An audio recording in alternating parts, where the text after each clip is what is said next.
All right, guys, we're back on the Kevin and Fred show. And as always, I'm your host, Kevin Kaufman, but joined by Fred of Kevin and Fred. Welcome to the podcast, dude. Am I a guest or a co-host at this stage in our podcast? By title, you're a co-host.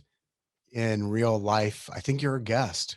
I don't even know exactly. I don't feel like a guest right now. I don't feel very welcome. Okay, then you're a co-host. I'm not going to make you feel welcome. All right, guys, as you figured out already, we're going to do something a little bit different this week than what we normally do.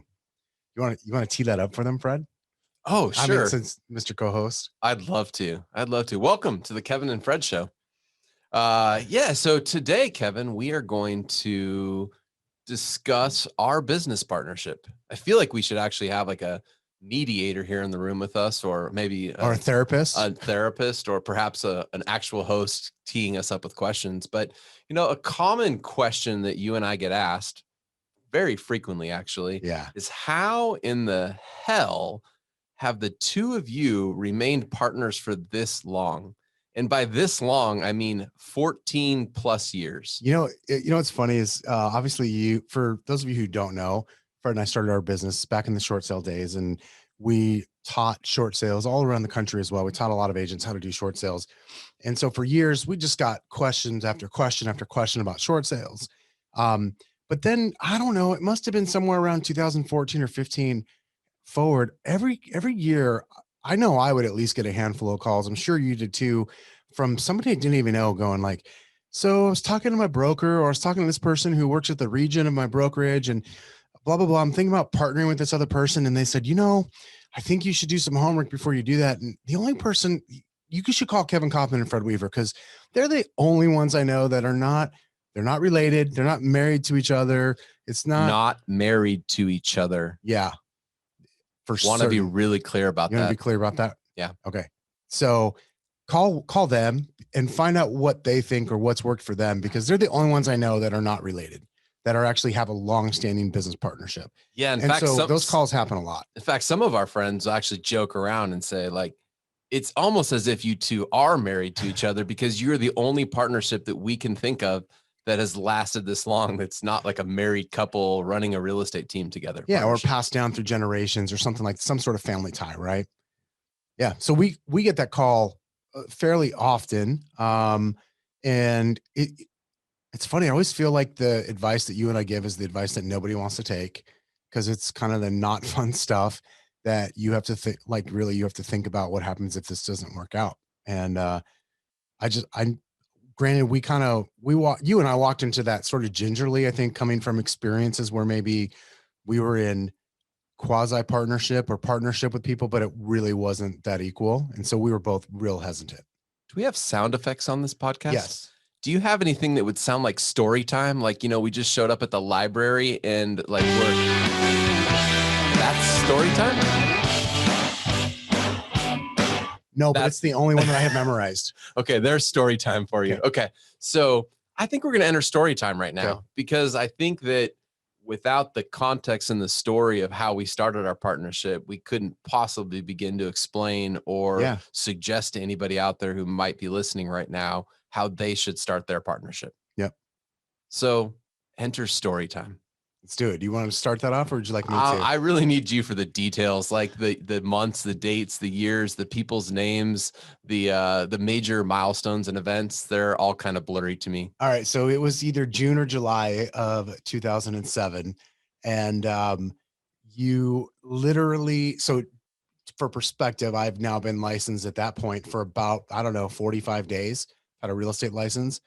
And you invited me to meet you at a coffee shop in Mesa. It was called Seattle's Best, if I'm not mistaken. And I should have known something was up, because you don't like coffee. In fact, I don't think you've ever had coffee to this day in your life. And I should have known something was up, but I was like, yeah, sure. I'll come in with you and talk about real estate, because, I've got a real estate license now, and I'm on my very first transaction. So what do you want to talk about? That I remember that meeting. I'm sure you do too. You know exactly what I'm talking about. I just love how you remember it was Seattle's best coffee. Well, because I liked their coffee, and we don't have any more of their I think it shops was like a here. Borders bookstore It or was. something. It I do was. remember I'm that. surprised you remember that. Yeah, Wow. congrats to me, huh? Okay. So before we talk about that meeting, let's back up a couple steps before Okay. that as well. So you and I think people deserve to know how we know each other, how we initially met. Yeah. Obviously, we Would you know like each me other to tell because you for the the last 14 years of our lives, we've had to see each other way too often. But we way met too often? because I went to school with your wife back in elementary school. Yeah. I like to say second grade. She likes to correct me and say third grade. We'll assume she's right because my details on these kind of things is pretty off. So in third grade, I went to school with your wife, Trisha. I mean, it's impressive that you know it's elementary school. So yeah, we'll go with I'm, her I'm doing pretty good with here. her answer there. And I remember we went to Applebee's. And Oh, you mean the meeting where I said, "Can I finally meet your boyfriend?" And she was like, "No," over and over and over again. So I yeah, finally got her to introduce you to me. yeah, and that was We're going to definitely compete here for a second on who gets to land the most jokes, just so everyone out there listening is clear. well, a good portion of these people have had the unfortunate chance to watch us teach, so they've seen that they're expecting it already. Um, but I remember because I was not in real estate, so this was either oh man, was this 04 or 05? And I remember, I think the way you would tell it is Trisha, I nervously got up and left the table because she had to go to the bathroom. This was And after we ordered one of those like awesome blossoms or whatever. Is that what they have? It was that? I've never been to Applebee's I in like a think decade. I haven't been to Applebee's probably since that day. Um, This uh, episode sponsored by. I think that was Chili's, by the way, Oh, okay. All with right. the awesome blossom. Sorry. At any rate, you and I then we started talking about real estate. I was interested in it. I didn't know anything about real estate at the time. You were actually already licensed, if I remember correctly, and maybe for not that long, but you were licensed. This meeting had to have been early 05. Anyway, the Yeah, it meeting was. happened because I was really close to your wife for many, many years, from elementary school all the way through college. And I was very judgmental about the people that she dated. Hopefully she won't You listen to actually could this. just say it's very judgmental. I was very judgmental, period. I'll add in the about the people she dated. So she hid you from me for a long time. I think she was concerned or worried that we would hate each other or like each other too much. She didn't know which. Finally, she got up from the table at that Yeah, said dinner and went to the restroom, and we started talking about real estate. yeah. And now I never talk to your wife, and I have to see you almost every day. No, You it's not true. I still like your wife. I do talk to you her. actually get to see her and on vacation. Yeah. So anyway, that's how we met, right? And we connected over real estate. I was licensed. I want to say that was early 05 because I got licensed in super late 04. Yeah. And anyhow, yeah, we struck up a conversation. So fast forward a couple years, you get a real estate license. And I say, Kevin, you should come over to my really super awesome brokerage, Century 21. Sorry, any Century So 21 you have agents a out there. jacket like Nothing mine. wrong with Century 21, mind you, but it's not necessarily like we're not really gold jacket kind of guys. So anyway, you came over, you interviewed with my brokerage and several others, and Yeah. you eventually went to. I went to Keller Williams. Yeah. Mhm. After interviewing probably 6 or maybe 7 or 8 different brokerages. And we know who was the better recruiter back then because you told me, hey, you should come check out Keller Williams. And I signed up for Keller Williams. Yeah, which is I funny though. couldn't get you to But Century to me, 21, but what's funny is you were like, you really should talk to my broker. He's great, and he was, by the way. He's probably a great broker. And Holly from New yeah, York. and but the reality was is I ended up then going to KW, and I think I told you why, and you sounded interested in it. I was like, yeah, you should probably talk to them. I'm not sure I did anything other than that. I might have given our team leader your phone number or the other way around. And I guess I recruited you to KW without even knowing it. Yeah. So while all the reason I want to give context around that is because while all that's going on, you join Keller Williams and enter into a business partnership. And I happen to already have a business partnership. My business partnership is in the real estate investment space, if you Yeah. will, also known as the speculative buy and hope it goes up in value and sell it before the market goes down Good business. strategy. Wasn't a really good strategy back then. Anyhow, we both had come out of business partnerships that we'll just say we both felt like we carried maybe an unfair share of the load relative to our ownership percentage in said companies. Is That that a would be the nicest, most fairest way to say that.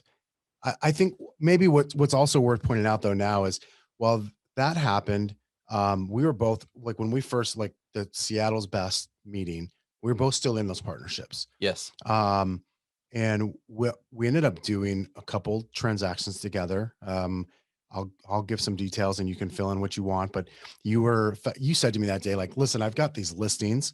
There's this thing called a short sale, which is where the bank is owed $1 amount and the value of the home is less than that.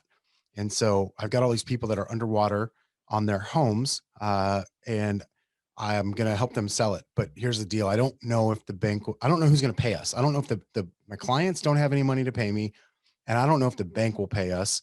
Do you want to help me? And in my first true test of stupidity, I just said yes. Clearly, I will help. Yeah, why not? I mean, I got a real estate license. I got nothing better to do. Well, I failed. I posted some ads to Craigslist. I said, "Does anybody want to help me with a short sale? Pay range is $0 because I have no idea how we're going to get paid on this." And no one responded to my ads. So then I That's decided when to you go to called me. coffee. Yeah, Yeah. at least that's the part of the story I like to tell myself. So yeah, so we went to coffee that day, and I was getting married, going on a honeymoon a couple months from then. And I said, "Want to help me out with these short sales?" And we had a friend at the time that was, I think, encouraging us actually to talk and see if there was any sort of way to maybe help each other. I don't remember what Mark's role was in that. I don't remember that particular part. Here's what I do know. I remember my first, you it kind of took over your listings, if you will, while you got married and went on your honeymoon. And I remember negotiate. We got an offer on one of your listings. Green Tree was the lender, weren't they? Or was that? No, this one was EMC. Oh, EMC. Which is Oh, literally the easiest short sale I'd done out of the next thousand or whatever. The first one was literally the easiest. But I remember doing the short sale, and then we did a few other transactions. Some worked, some not so well. But fast forward 6, 7 months, it's January of '08 now, and you and I go to lunch with who you were referring to, our buddy Mark. And Mark he's a licensed agent, but he's got a full-time job doing something else. And he's got a huge network, and he's talking to us about maybe um, just generating business and finding a team he can refer those deals to. And you and I were both kind of like, dude, what do you mean finding a team to refer? Why wouldn't you just refer them to us? We're the only ones who know how to do short sales anyways. So why don't you just refer them to us? And that is then where we led to the first conversation. We didn't even call it a partnership of like, would it be, could we start working together and find a way to help each other? Because this is hard. yeah. So step back from story time for a minute and point out that we were not trying to create a business or Yeah. really even a partnership. We were both trying to not have to go get real jobs's, okay, real Yeah. jobs. And we had the thought and idea that perhaps if we shared an office together, we might learn from one another, and or it might be easier than getting beat up by banks at home all day long on the phone, and or perhaps it would just be a little more motivating to show up and do some work every day. So we entered the relationship not as a let's form a business together, but rather as a let's basically collaborate, though that wasn't the word we would have used at the time. Yeah, like let's try to help each other survive in real estate, right? I also think it's worth pointing out we'd both, after those first couple short sales, we had both still been selling real estate, mostly short sales. Your brother was working for you part time, doing some, I'd call it administrative assistant work for you. And when I realized he could do that, I asked him to help me with some of that as well. So we're sort of both um, partially employing your brother to help us out on paperwork type things with our listings and real estate transactions. I think to employ somebody, you actually have to pay them to use that word, though, don't you? Uh, Like there was like a promise of payment in the well, when we finally actually officially offered him a job, so go back to that day at Mango's was the name of the restaurant in Mesa, where we start that conversation with Mark, and then you and I realized like, oh, maybe there's something more here. Maybe we could find a way to help each other out. Maybe even we could share an office, because when you're doing short sales, for those of you who never had the pleasure, you get to talk to some of the stupidest people on the planet, some of the meanest people on the planet who answer the phone working for those companies. And like, it's hard. You're getting hung up on, yelled at all day long. And so you and I had the idea of like, well, what if we actually just sat in the same rooms? That way you feel like there's a little more power in numbers. Yeah, absolutely. And as you mentioned, we hired my brother who was a musician, so he was used to not making money. Right. And he put our lock boxes on and did some of our paperwork. He faxed using our MCI calling I card. remember that Remember calling that? Remember card. that calling card? I think it's still in my desk. You It's have it like a somewhere. memento. It is. Somewhere it's hidden in my desk. Yeah. So okay. So let's fast forward. So we enter this partnership, so to speak, not really trying to partner with one another, but rather just trying to help each other out, trying to survive Yeah. real estate. We quickly get into the relationship. We start sharing some expenses. We rent an office from our Keller Yeah. Williams office, or from our Keller Williams sister office, more accurately. Yep. There's nobody in the building, so we kind of like, start racing to work every day to see who can get there first and get on the phones with the banks on the East Coast first. And we're making phone calls and things like that. And I don't know, I don't think more than 30 to 45 days goes by before one day you say, I'm going to be in a little bit late today. I'm going to attend a short sale class at our Keller Williams Market Center.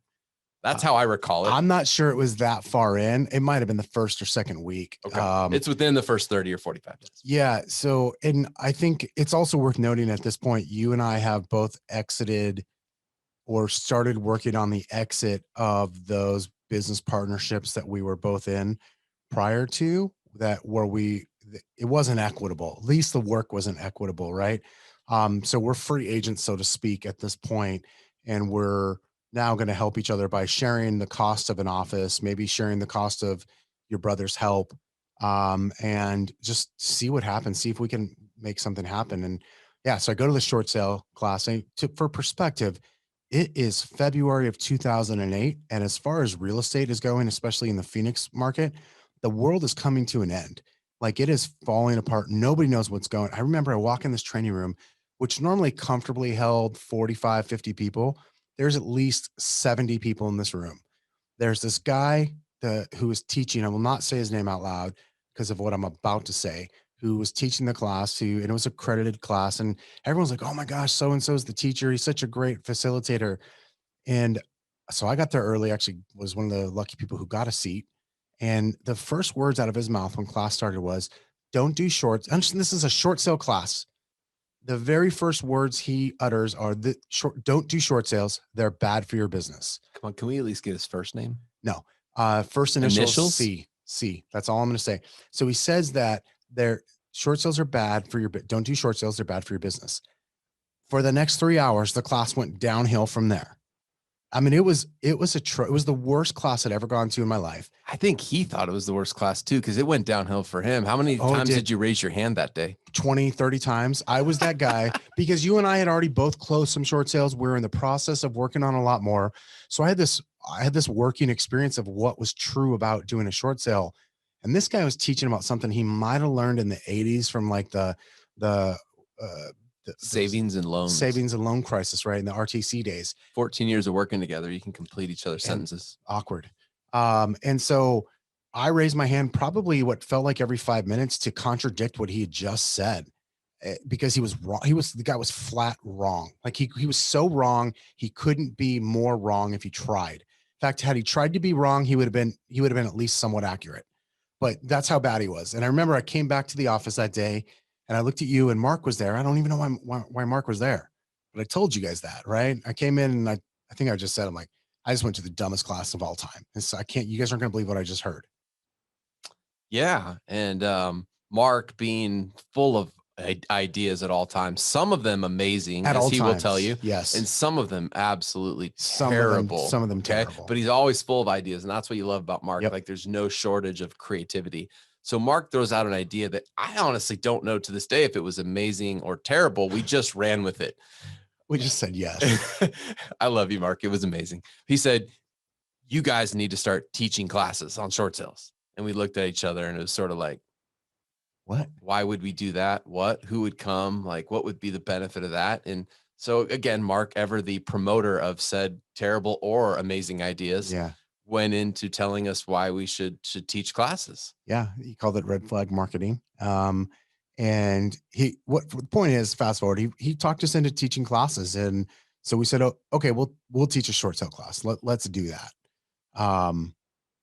So we don't need to go into all the Yeah. details of that other than to tell you the first class was amazing. I think 4 people were in attendance, myself, Kevin, my brother. I don't even think Mark showed up for his amazing idea. And one guest wandered in. I have no idea how he found us. And they're just looking for water. Just wandered in. So we taught a 90-minute class to amongst the 4 of us. But I think this one person that wandered in happened to come back the next time we did it. Yep. Because we were smart enough to decide to do it again.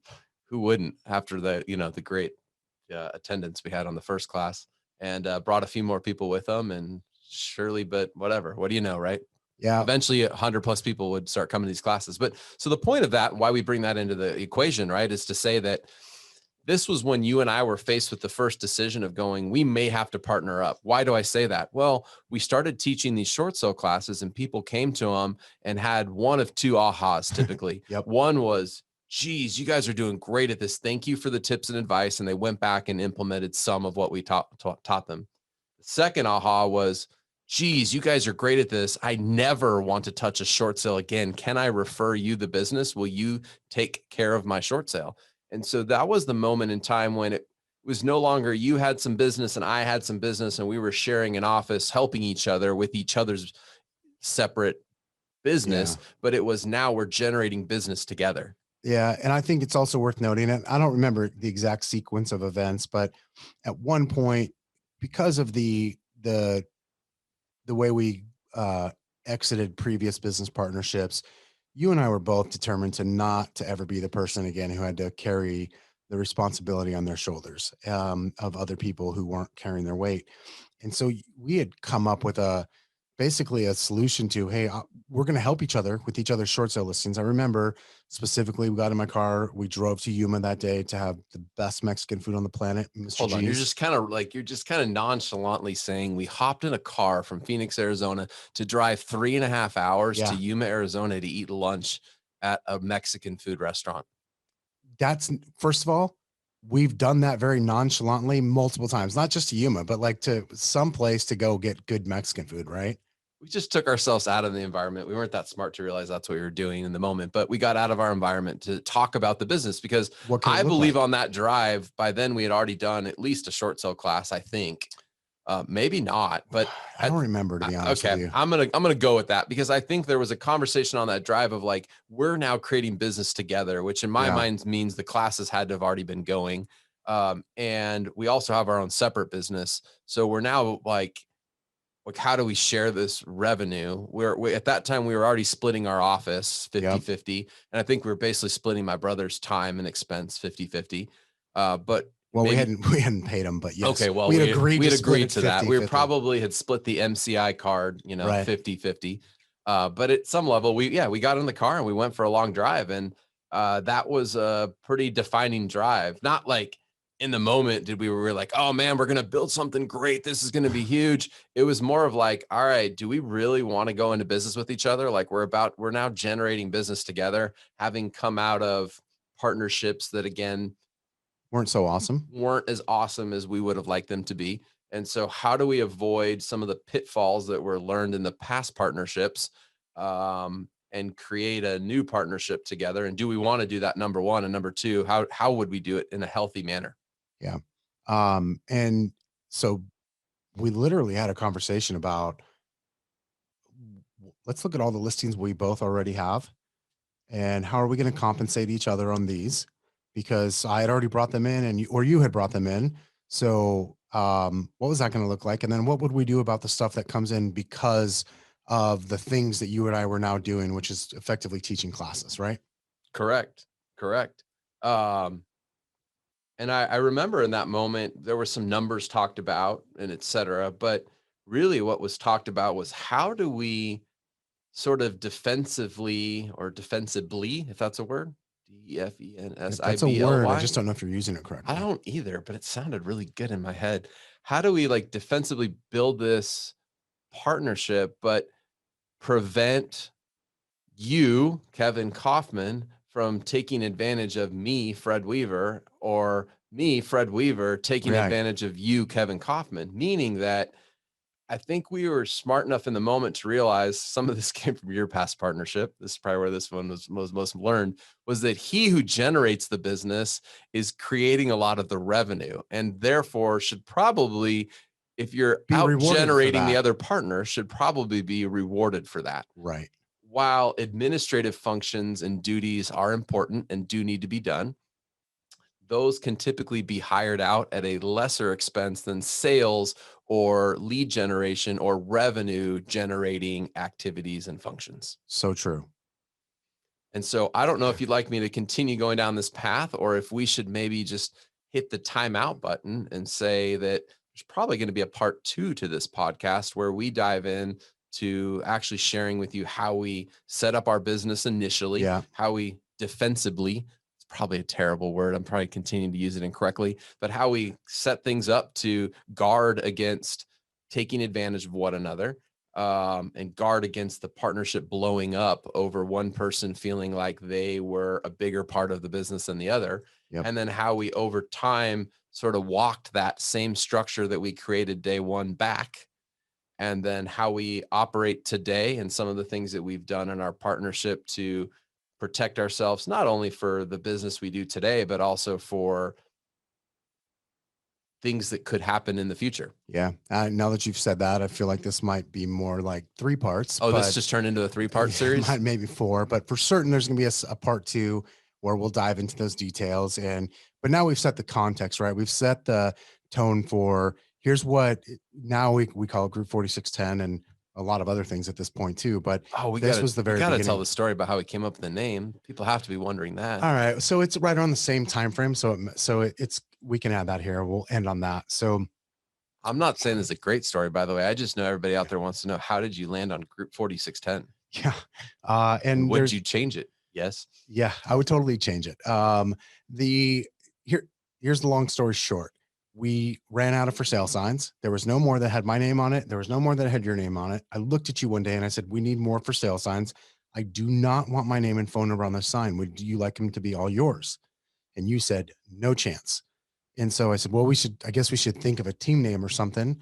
And you said, "Yeah, we should." So I remember I went home that night. I thought of different names, and I landed on Group 4610 or some phrase from 4610 because Mark, the gentleman who we've now referenced a few times, had. I'm not going to go into the deep story. We should just get him on the podcast one time to talk about where Part 4. where this came from. But he had this thing from Isaiah 4610, and his interpretation of it was think with the end in mind or begin with the end in mind. And you and I, having done short sales already at this point, realized that if you did things a certain way at the very beginning of the listing and the very beginning of the negotiation with a bank, you could really set things up at the end, 6, 7, 8, 9 months later, 2 years later, when you actually got to the point where you could close that short sale transaction. And so I came up with 3 or 4 really bad names, and one of those names, and the 5th one was Group 4610. And I remember you and Mark both said, that's it. You guys got Mark was like, you guys got to go with that. And you're like, this is definitely the one. And so we went with Group 4610 because for us, it meant begin with the end in mind or think with the end in mind. Yeah, I always tell people that the begin with the end in mind real estate team was a little wordy. It was. So you had to cut it down. Yeah. Yeah. So we cut it down, Group 4610. There you go. All right. So come back next week and we'll share part 2. Part 2, we'll actually talk about the economics and the structure of how we shared income early on and how that evolved over time.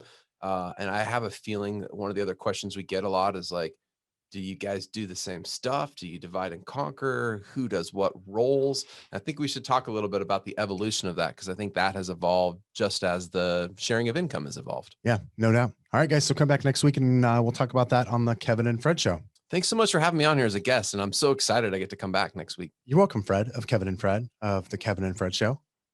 All right, guys. See you next week.